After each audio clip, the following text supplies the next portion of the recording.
Kasus dugaan korupsi perjalanan dinas fiktif beberapa waktu yang lalu naik tingkat penyidikan. Tim penyidik Kejari Prabu Muli menggeledah kantor Dishub di kota Prabu Muli. Sejumlah dokumen penting yang berkaitan dengan perjalanan dinas fiktif berhasil diamankan.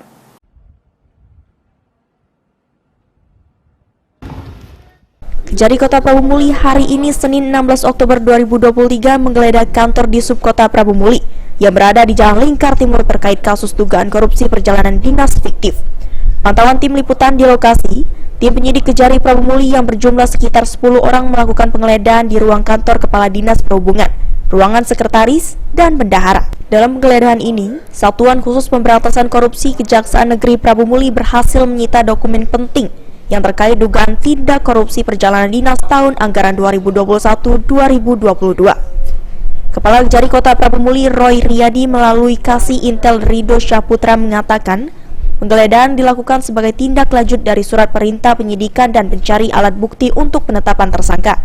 Pada hari ini kami melakukan tindakan hukum berupa penggeledahan sebagai tindak lanjut dari surat perintah penyidikan kami yang kemarin dahulu. Tindakan penggeledahan ini untuk mencari alat bukti sebagai melengkapi alat bukti serta untuk tindak lanjutnya sebagai penetapan tersangka di kemudian hari. Dokumennya berupa apa? Berupa SPJ. Sementara itu, Kadisub Kota Prabu Muli Martodi mengaku siap bekerja sama dengan pihak Kejari dengan menyerahkan sejumlah dokumen dan akan mengikuti proses hukum serta aturan yang berlaku.